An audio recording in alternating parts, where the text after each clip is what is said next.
یوں تو قرآن کریم میں توحید کے دلائل تقریباً ہر صورت کے اندر بیان کیے گئے ہیں اور تفصیل کے ساتھ بیان فرمائے گئے ہیں، لیکن یہاں چونکہ اسلام کی بنیاد کا بیان کرنا مقصود ہے تو اختصار کے ساتھ اسلام کے تینوں بنیادی عقیدوں کا ذکر کیا گیا ہے۔ ان میں سے توحید کا ذکر ان آیتوں میں ہے، جس کی تفصیل میں نے ابھی آپ کے سامنے پیش کی۔ اب اس کے بعد دوسرے عقیدے کا بیان ہے، یعنی رسالت کا۔ رسالت کے عقیدے کا مطلب یہ ہے کہ اللہ تبارک و تعالی اپنے احکام اور اپنے دین کی تعلیمات کو انسانوں تک پہنچانے کے لیے وقتاً فوقتاً کچھ پیغمبر بھیجتا ہے۔ ان پیغمبروں پر وحی نازل ہوتی ہے اور بعض اوقات وہ وحی ایک کتاب کی صورت اختیار کرتی ہے جو آسمانی کتاب کہلاتی ہے، اور اس میں انسانوں کی ہدایت کے لیے یہ احکام درج ہوتے ہیں کہ کون سی چیزیں ان کے لیے کرنی ضروری ہیں، کن سے اجتناب ضروری ہے، کون سی چیز اچھی ہے، کون سی بری ہے۔ یہ پیغمبروں کا سلسلہ اللہ تبارک و تعالی نے اس وقت سے شروع کیا ہوا ہے جب سے کہ انسان کو پیدا کیا، اور اگر غور سے دیکھا جائے تو اللہ تبارک و تعالی کے وجود اور اس کی توحید اور اس کی حکمت بالغہ پر اگر ایمان ہے تو اس کا لازمی نتیجہ یہ ہونا چاہیے کہ رسالت پر بھی ایمان ہو، اس لیے کہ اللہ تبارک و تعالی کی رحمت اور حکمت دونوں سے یہ بات بعید ہے کہ وہ انسان کو دنیا میں بھیج تو دے، دنیا میں پیدا کر دے، اور اس دنیا میں پیدا کر دے جہاں پر کہ خیر اور شر دونوں کا معرکہ جاری ہے، یا اگر وہ جگہ ایسی ہوتی جہاں پر کہ خیر ہی خیر ہوتی اور شر کا کوئی وجود نہ ہوتا، بھلائی ہی بھلائی ہوتی، نیکی ہی نیکی ہوتی، بدی کا کوئی وجود نہ ہوتا، تب تو بات کچھ سمجھ میں آ سکتی تھی کہ اللہ تبارک و تعالیٰ کو رہنمائی کی حاجت نہیں۔ لیکن اللہ تبارک و تعالیٰ نے اس دنیا میں بھیجا جس میں خیر بھی ہے، شر بھی ہے، اچھائی بھی ہے، برائی بھی ہے، نیکی بھی ہے، بدی بھی ہے، تو اس میں انسان کو یہ فیصلہ کرنا پڑتا ہے کہ کون سا کام وہ کرے اور کون سا کام چھوڑے۔ تو یہ بات اللہ تعالیٰ کی رحمت اور حکمت سے بہت بعید ہے کہ وہ انسان کو ایسی دنیا میں بھیج تو دے اور اس کو کوئی ایسے رہنما اصول نہ بتائے کہ تمہیں اس دنیا میں کس طرح زندگی گزارنی ہے، کون سی چیز اچھی ہے، کون سی بری ہے، کون سا عمل نیک ہے، کون سا بد ہے،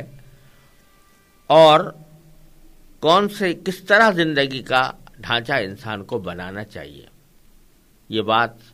اللہ تبارک و تعالیٰ کی رحمت سے بعید ہے کہ انسان کو یہ ساری باتیں بتائے بغیر اندھیرے میں چھوڑ دے۔ لہذا اللہ تبارک و تعالیٰ نے چونکہ انسان کو پیدا کیا ہے تو پھر اس کی رہنمائی کے لیے ایک ایسا نظام بھی بنایا ہے کہ وقتاً فوقتاً اسے اللہ تعالیٰ کے احکام پہنچائے جا سکیں۔ اسی نظام کا نام رسالت ہے،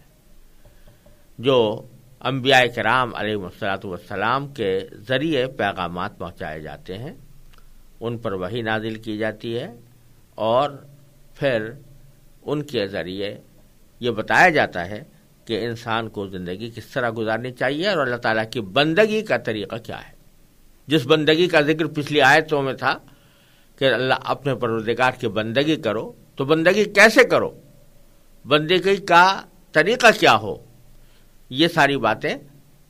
انبیاء کرام علیہ السلام کے ذریعے اللہ تبارک و تعالی انسانوں تک پہنچاتا ہے، اور اسی سلسلے کو اللہ تبارک و تعالی نے جاری رکھا ہے اس وقت سے جب سے کہ حضرت آدم علیہ السلام کو پیدا کیا تھا، کیونکہ وہ پہلے پیغمبر تھے،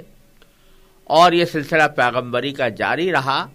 یہاں تک کہ حضور نبی کریم سرور دو عالم محمد مصطفیٰ صلی اللہ علیہ وسلم پر اس رسالت کے مبارک سلسلے کی تکمیل ہو گئی۔ آپ آخری پیغمبر تھے، آپ پر نازل ہونے والی آخری وحی تھی، آپ نے جو کچھ ہم کو پہنچایا وہ اللہ تبارک و تعالیٰ کا وہ آخری پیغام تھا جو قیامت تک کے انسانوں کے لیے واجب العمل کیا گیا، اور آپ پر جو کتاب اتاری گئی یعنی قرآن کریم، وہ بھی اللہ تعالیٰ کی آخری آسمانی کتاب ہے۔ لہذا رسالت کے عقیدے پر عمل کرنے کے لیے دو باتیں ضروری ہیں۔ ایک تو یہ کہ جتنے انبیاء کرام اللہ تبارک و تعالیٰ نے بھیجے ہیں ان سب پر ایمان ہو کہ سب وہ اللہ کے پیغمبر تھے، سچے تھے، اپنے اپنے وقتوں میں اللہ تعالیٰ کے احکام لے کر آئے تھے، اور دوسرا یہ کہ نبی کریم سرور دو عالم صلی اللہ علیہ وسلم اللہ تبارک و تعالیٰ کے سچے پیغمبر تھے، اور آپ آخری پیغمبر تھے۔ آپ کے اوپر نبوت کی اور نبوت کا اور رسالت کا سلسلہ تمام ہو گیا، کیونکہ خود اللہ تعالیٰ نے ان کو خاتم النبیین قرار دیا ہے سورہ احزاب میں، جیسا کہ تفصیل سے انشاءاللہ سورہ احزاب میں آئے گا کہ آپ کو خاتم النبیین قرار دیا گیا کہ آخری نبی آپ ہیں، اور خود رسول کریم صلی اللہ علیہ وسلم نے فرما دیا کہ میرے بعد کوئی نبی نہیں آ سکتا۔ لہذا کسی بھی معنی میں کسی انسان کے لیے اب یہ گنجائش نہیں ہے کہ وہ نبی اپنے آپ کو نبی قرار دے، کسی بھی معنی میں، چاہے وہ تشریعی نبوت ہو یا غیر تشریعی نبوت ہو، چاہے وہ کسی بھی قسم کی نبوت کا دعویٰ کرے تو وہ کسی بھی اعتبار سے قابل قبول نہیں ہے، اور وہ عقیدہ رسالت کے خلاف ہے۔ لہذا عقیدہ رسالت میں یہ بھی ضروری ہے کہ پچھلے انبیاء کرام پر ایمان لایا جائے، یہ بھی ضروری ہے کہ نبی کریم صلی اللہ علیہ وسلم کی رسالت پر، آپ کے لائی ہوئی کتاب قرآن کریم پر ایمان لایا جائے، اور یہ بھی ضروری ہے کہ رسول اللہ صلی اللہ علیہ وسلم کی نبوت کو آخری نبوت قرار دیا جائے، اور اس کے آپ کے بعد نبوت کے دروازے کو، رسالت کے دروازے کو سمجھا جائے، اور یہ یقین کیا جائے، اس پر ایمان رکھا جائے کہ وہ دروازہ بند ہے، اور اب اگر کوئی شخص نبوت کا دعویٰ کرے گا تو وہ پرلے درجے کا جھوٹا اور دجال اور کذاب ہوگا۔ یہ سب باتیں اس رسالت کے عقیدے کے اندر سمائی ہوئی ہیں۔ اور پھر آگے اب جو دو آیتیں آ رہی ہیں تو اس میں اللہ تبارک و تعالی نے نبی کریم سرور دو عالم صلی اللہ علیہ وسلم کی رسالت کی ایک واضح دلیل جو ہر انسان محسوس کر سکتا ہے وہ بیان فرمائی ہے۔ اب میں وہ دو آیتیں تلاوت کرتا ہوں اور پھر اس کی تھوڑی سی تفصیل انشاءاللہ عرض کروں گا۔ وَإِن كُنتُمْ فِي رَيْبٍ مِّمَّا نَزَّلْنَا عَلَىٰ عَبْدِنَا فَأْتُوا بِسُورَةٍ مِّن مِّثْلِهِ وَادْعُوا شُهَدَاءَكُم مِّن دُونِ اللَّهِ إِن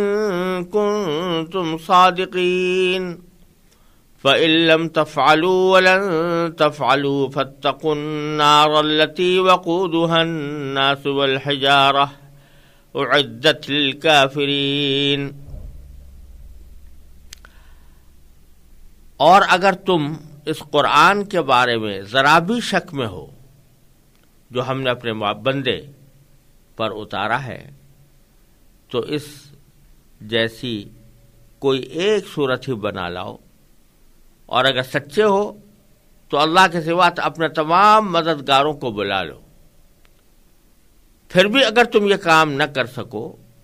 اور یقیناً کبھی نہ کر نہیں سکو گے تو ڈرو اس آگ سے جس کا ایندھن انسان اور پتھر ہوں گے، وہ کافروں کے لیے تیار کی گئی ہے۔ ان دو آیتوں میں اللہ تبارک و تعالی نے نبی کریم سرور دو عالم صلی اللہ علیہ وسلم کی رسالت کا تذکرہ فرمایا ہے۔ دوسرے الفاظ میں آپ یہ کہہ سکتے ہیں کہ پہلی دو آیتیں لا الہ الا اللہ کے بیان میں تھیں، اور یہ دو آیتیں محمد الرسول اللہ کے بیان میں ہیں، جو دونوں مل کر کلمہ طیبہ بنتا ہے جس سے انسان مسلمان ہوتا ہے۔ تو نبی کریم سرور دو عالم صلی اللہ علیہ وسلم کی رسالت اور آپ کے سچے پیغمبر ہونے پر یوں تو بہت سی دلیلیں موجود تھیں. یہ دلیل ہی کیا کم تھی کہ رسول کریم سرور دو عالم صلی اللہ علیہ وسلم نے 40 سال مکے کے لوگوں میں اس حالت میں گزارے تھے کہ ان میں سے ہر شخص اس بات کا معترف تھا کہ آپ سچے ہیں اور امانت دار ہیں. لوگ اپنی امانتیں لے جا کر آپ کے پاس رکھواتے تھے. جو بات نبی کریم صلی اللہ علیہ وسلم کے زبان سے نکل جاتی اس کو 16 آنے لوگ درست مانتے تھے، اور اسی لیے آپ کا لقب اس معاشرے میں صادق اور امین تھا. صادق کے معنی سچا اور امین کے معنی امانت دار. یہ بات بالکل واضح تھی. آپ کی تمام زندگی حیات طیبہ 40 سال تک نبوت سے پہلے کی زندگی وہ ایک کھلی کتاب کی طرح اہل مکہ کے سامنے موجود تھی.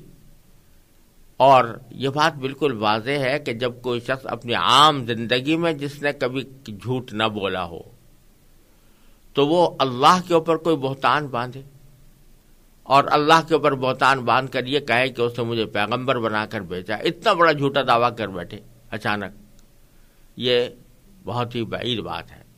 اللہ تعالیٰ کے پیغمبر، اللہ تبارک و تعالیٰ اپنے پیغمبر ایسے بھیجتا ہے. ہر قوم میں جو بھی پیغمبر آئے ہیں وہ ایسے ہوتے ہیں کہ ان کی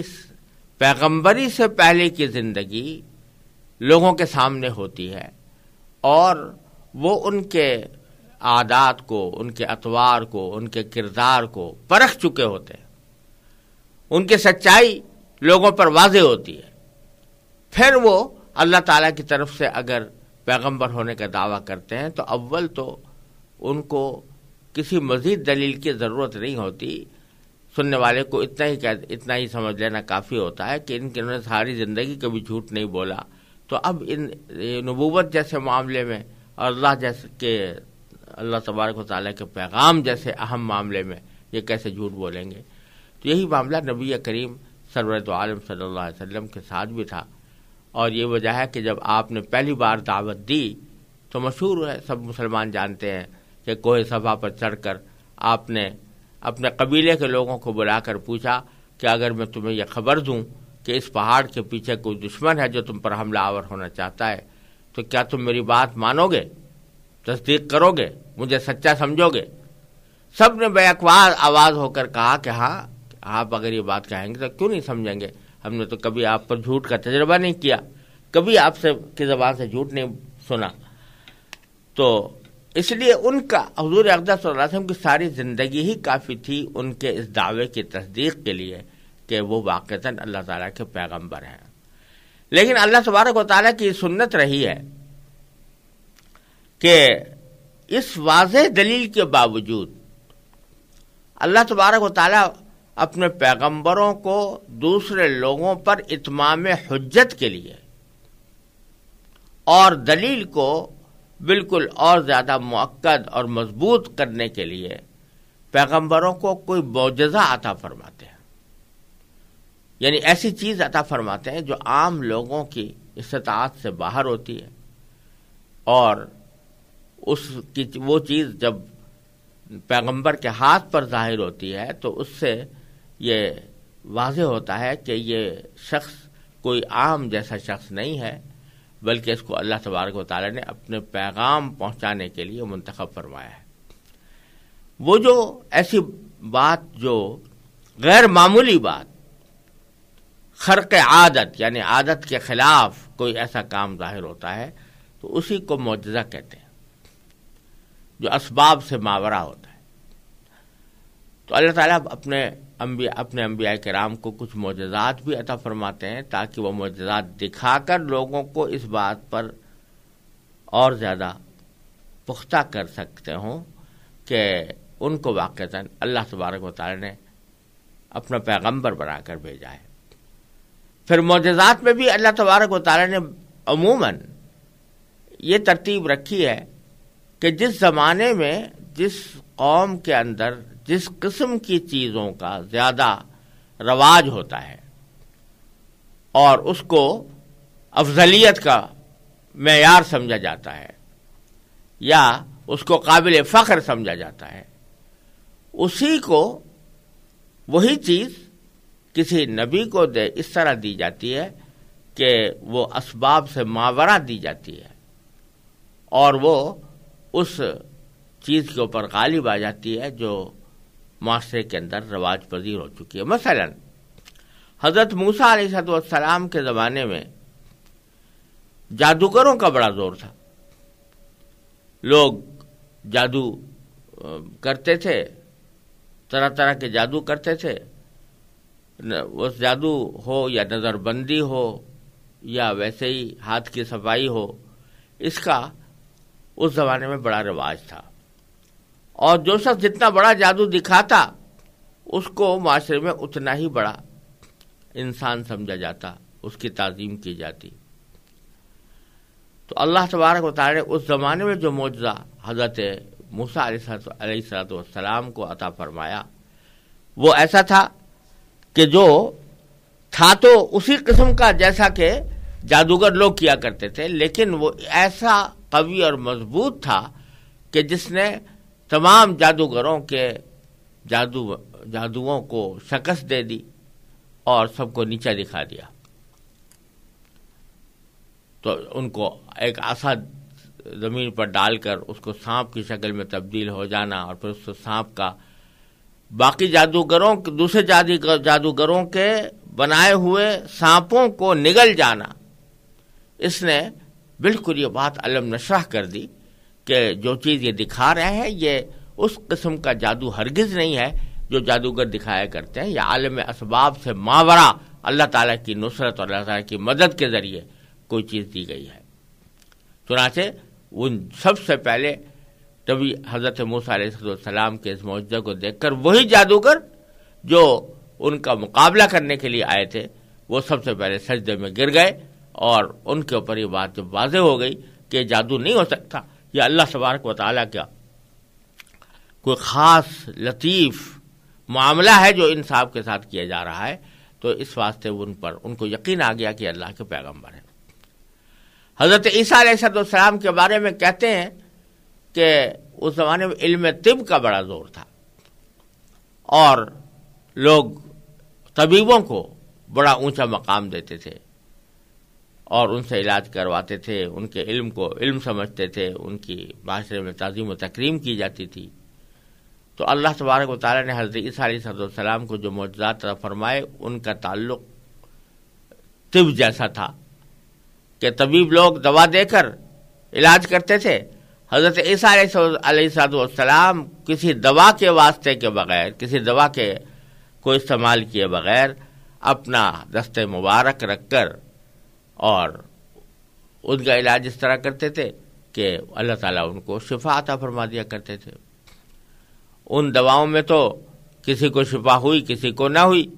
لیکن حضرت عیسیٰ علیہ السلام کو اللہ تبارک و تعالیٰ نے یہ معجزہ عطا فرمایا تھا کہ وہ جب ہاتھ پھیر دیتے تو شفا ہو ہی جاتی تھی، اللہ تعالیٰ شفا کر ہی دیتے تھے۔ اور عام طبیب جن امراض کا علاج کرنے پر قادر نہیں ہوتے، مثلا کوئی مادرزاد اندھا ہے، مادرزاد نابینا ہے، تو اس کو بینائی واپس دلانا کسی کے بس کا کام نہیں، کوئی طب اس کی مدد نہیں کر سکتی۔ تو لیکن حضرت عیسیٰ علیہ السلام کو اللہ تعالیٰ نے معجزہ عطا فرمایا کہ وہ مادرزاد نابینا کو بھی ان کے ہاتھ پھیرنے سے اللہ تبارک و تعالیٰ بینائی عطا فرما دیتے تھے۔ اسی طرح کوڑی کو، جو اس زمانے میں کوئی قابل علاج مرض نہیں تھا، لیکن حضرت عیسیٰ علیہ السلام اس کو اللہ تعالیٰ کے حکم سے شفا اس کو ٹھیک کر دیتے تھے، تو جس کا ذکر قرآن کریم میں آگے آئے گا۔ تو ہر دور میں عموماً اس قسم کا معجزہ نبی کو دیا جاتا ہے جس قسم کی چیزوں کا اس زمانے میں اتنا رواج ہو کہ ان کو قابل فخر سمجھا جاتا ہو۔ حضور نبی کریم سرور دو عالم صلی اللہ علیہ وسلم جب عرب میں تشریف لائے تو عربوں میں جس چیز کا سب سے زیادہ رواج تھا اور جس کو بہت قابل فخر سمجھا جاتا تھا وہ عربوں کی فصاحت و بلاغت تھی، ان کی شاعری، ان کا ادب اور ان کی فصاحت و بلاغت۔ یہ اتنے اپنے فساد و بلاغت پر ناز کرتے تھے کہ جو لوگ عرب نہیں تھے ان کا نام انہوں نے عجم رکھا ہوا تھا. عجم کے معنی ہے گونگا. گویا اپنے سوا سارے لوگوں کو گونگا سمجھتے تھے، کیونکہ ان کے خیال میں قوت گویائی جتنی ہمارے پاس ہے کسی اور کے پاس نہیں ہے، اور جتنی فصاحت و بلاغت اور ہمارے بیان میں تاثیر اور بیان میں زور جتنا ہمارے پاس ہے وہ کسی اور کے پاس نہیں ہے. ان کے میلے لگا کرتے تھے، عکاظ میں میلہ لگ رہا ہے، ظلم الجنہ میں لگ رہا ہے، اور وہاں بڑے بڑے قبائل کے جو سورما تھے وہ جمع ہوتے تھے اور شعروں کے مقابلے ہوتے تھے، فی البدیع اشعار کے مقابلے ہوتے تھے. یعنی پہلے سے سوچے ہوئے نہیں ہے، پہلے سے کوئی کہا ہوا قصیدہ نہیں ہے، لیکن ایک قبیلے کا آدمی کھڑا ہوتا اور وہ فی البدیع فوراً اپنے قبیلے کی تعریف میں اشعار کہتا اور دوسرے قبیلے کی تردید میں اور اس کے حجم میں اشعار کہتا. اس کے مقابلے میں دوسرے قبیلے کا آدمی کھڑا ہو جاتا، وہ اسی بحر میں اسی قافیے میں اس کا جواب دیتا. اور یہ منظر ابھی کچھ عرصے پہلے تک بھی موجود تھا، اور اہل عرب کے ہاں یہ مقابلے ہوا کرتے تھے اور حیرت انگیز طور پر ہوا کرتے تھے. تو ان کو اپنے فصاحت و بلاغت پر ناز تھا. وہ کہتے تھے ہم سے بہتر کسی اور کی زبان نہیں ہو سکتی. وہ شاعر بڑے زبردست تھے، وہ خطیب بڑے زبردست تھے، اور شاعروں اور خطیبوں کو ان کے معاشرے میں بہت اونچا مقام حاصل ہوتا تھا. تو اللہ تبارک و تعالیٰ نے نبی کریم سرور دو عالم صلی اللہ علیہ وسلم کو جو معجزہ عطا فرمایا وہ قرآن کریم کی شکل میں عطا فرمایا. کہ قرآن کریم ایک ایسا کلام ہے کہ جب اہل عرب نے اس کو سنا، بڑے بڑے شاعروں نے، بڑے بڑے خطیبوں نے، فصاحت و بلاغت کے شناوروں نے،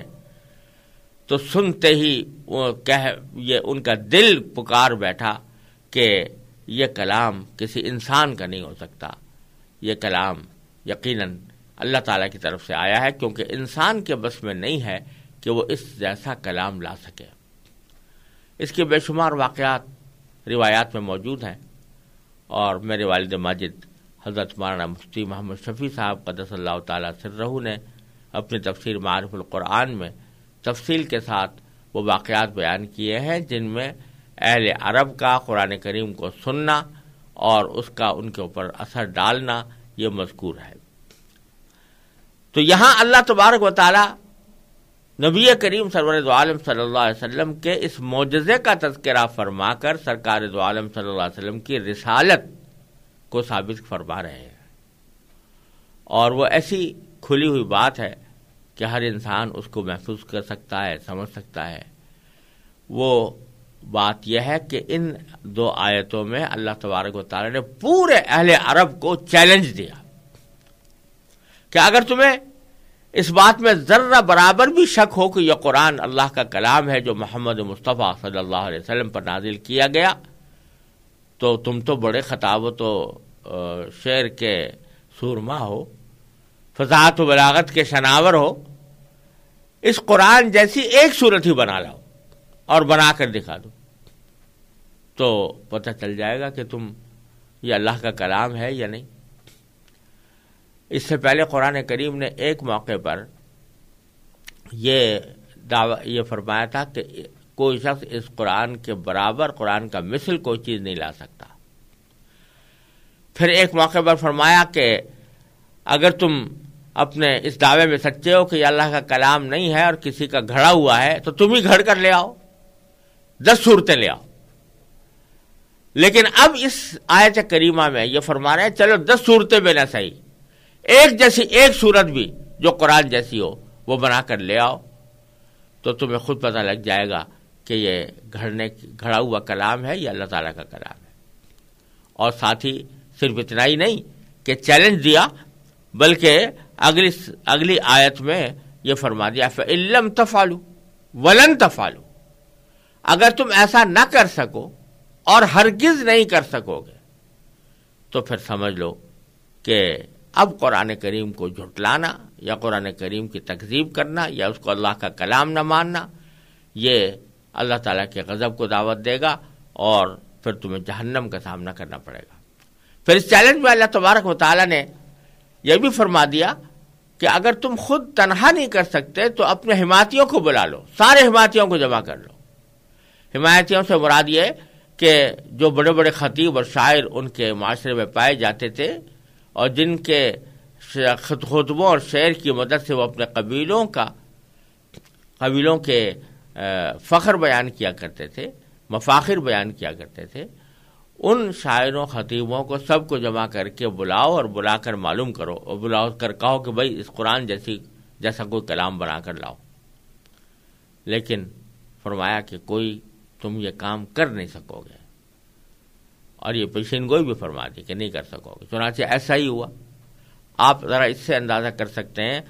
کہ اتنا بڑا چیلنج، اتنا واضح چیلنج دیا جا رہا ہے، کوئی بہت لمبے چوڑے کام کا نہیں، ایک سورت بنا کر لانے کا،